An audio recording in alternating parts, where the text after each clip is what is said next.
Conduct of competency assessment. Good afternoon, everyone. I am Christian Odongo Bubato, an accredited competency assessor in Electronic Product Assembly Servicing NC2.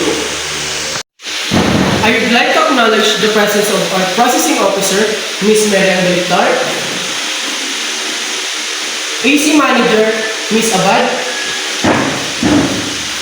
and our tester representative, Mr. Jenner J.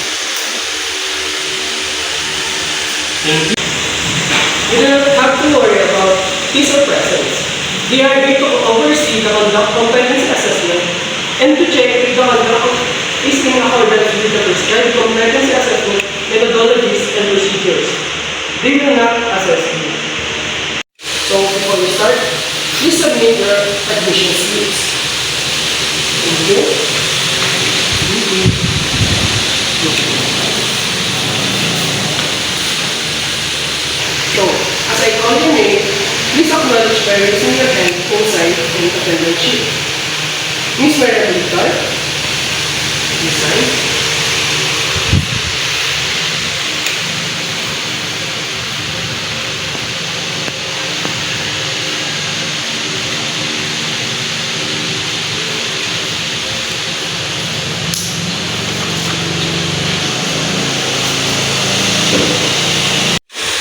I have here with me the accomplished application form and self-assessment guide.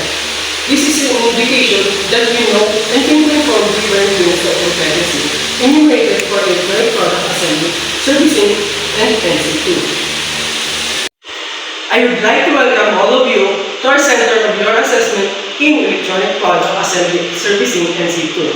The purpose of your assessment is to determine your level of competency. Today, I am going to administer assessment for electronic product assembly servicing NC2. The qualification of electronic product assembly servicing NC2 is composed of basic, common, and core competencies. For our core competency, we do have assemble electronic products, service consumer electronic products and system, service industrial electronic modules product and system. The different tasks to be performed in our electronic assembly servicing NC2 assessment are the following. Prepare, assemble electronic products, sequential line. Different tasks to be performed in our electronic product assembly servicing NC2 assessment are the following. Prepare, assemble electronic product sequential line. We will collect the evidence through demonstration, questioning, and written tests. To determine your knowledge and skills for electronic product assembly servicing NC2, the assessment we will use will be written test, demonstration, and oral questioning. These assessment methods can help to measure your underpinning knowledge and skills. For your personal needs, the laboratory is located at the end of the hallway. And you can also take your meal in the canteen in the lobby. However, during assessment, you are not allowed to go out. If you have difficulties in understanding the instruction, please do not hesitate to inform me because we are willing to translate for you also during the written examination. If you have dilemma writing the answers, don't be shy because we can accept your answer verbally. If you have concerns, questions, or there is a need for you to clarify concerning with assessment, you can raise your hand because I am willing to assist you. Once the assessment has started, please refrain from asking questions.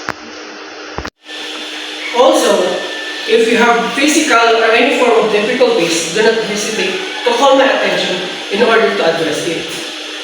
In case you all have questions regarding the assessment result, you have to write an appeal. You can submit it in the provincial office, but make sure that Access Man Center and assessor are credited.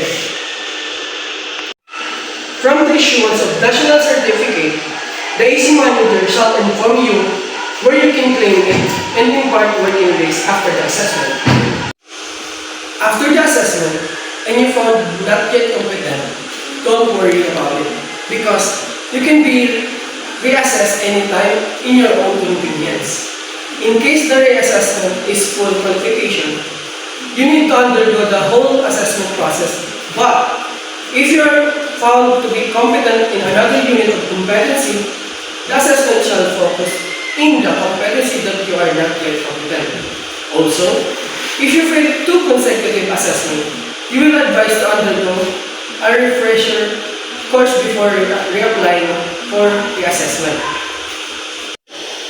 During the actual assessment, please observe safety before performing certain tasks. Make sure to check on your electronic equipment before plugging it to avoid pulling the cord as you unplug the equipment. In case of accidents, call my attention immediately so that we can provide you first aid. First aid is located on the right side of our launch workshop. The result of your assessment, we observe strict confidentiality. This is to ensure your integrity. The result is only made available to authorized personnel and the institution where you had your actual training.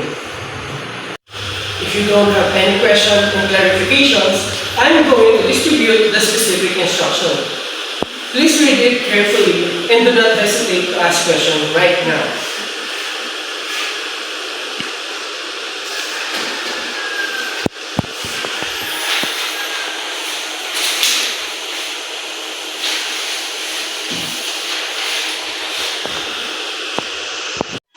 I will give you your assigned number.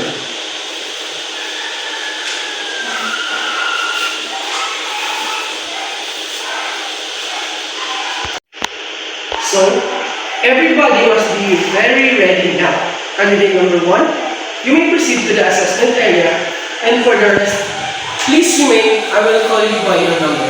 Thank you.